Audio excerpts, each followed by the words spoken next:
The following video is an interview I conducted with the spokesperson for the fringe Sanhedrin regarding the rebuilding of the Third Temple in Jerusalem. We have often discussed on this channel the concerning philosophy that promotes the so-called elevation of humanity to a higher level.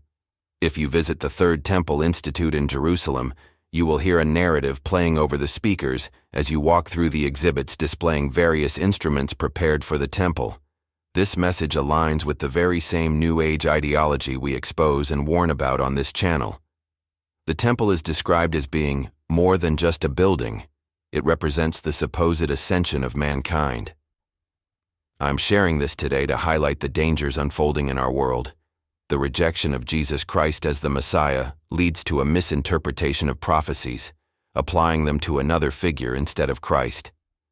This concern aligns with the rise of false Christs and the Antichrist figure.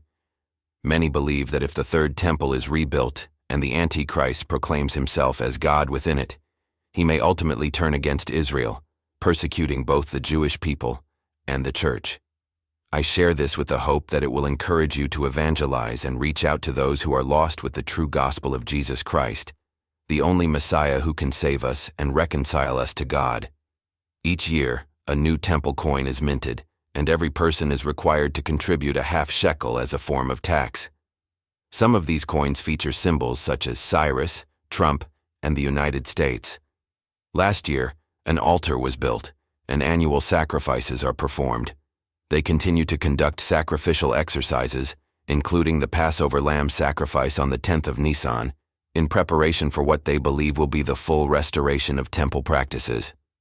The expectation is that the Jewish government will eventually secure the Temple Mount, reconstruct the altar in its precise location, and carry out the full-scale Passover sacrifice on the 14th of Nisan. The belief is that, according to biblical law, the establishment of the temple will bring true peace to the world. Furthermore, there is a call for an alternative to the United Nations, one that aligns with biblical principles. The hope is to restore Europe to its Christian roots, believing that this will save the world from moral and societal decline. In discussing prophecy, Jesus stated that the last days would resemble the days of Noah, marked by widespread corruption and lawlessness. Some believe that history is repeating itself, and that we must be prepared for whatever unfolds, whether it be natural disasters, war, or other significant events. A question was posed about recognizing the Messiah when he comes. The response was that he will be the chief judge, bringing justice and speaking hard truths to heal people's hearts. It is believed that when the true Messiah is revealed, there will be no doubt about his identity. As believers in Jesus Christ, we affirm that he is the Word, Logos, the foundation stone, and the fulfillment of all messianic prophecies. While the Jewish perspective differs, the hope is that, in the end, God will reveal his truth. According to prophecy in the book of Joel, in the last days, God will pour out his Spirit on all people, and even the most ordinary individuals will prophesy. While interpretations of these prophecies vary, we should approach these discussions with love and mutual respect. The Jewish perspective holds that the Torah and its commandments are eternal and unchanging.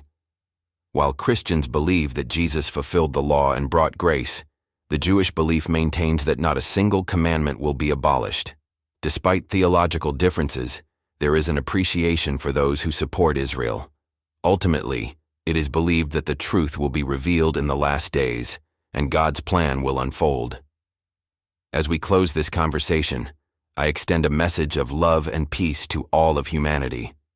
As Scripture says, "From Zion shall come forth the law, and the word of the Lord from Jerusalem."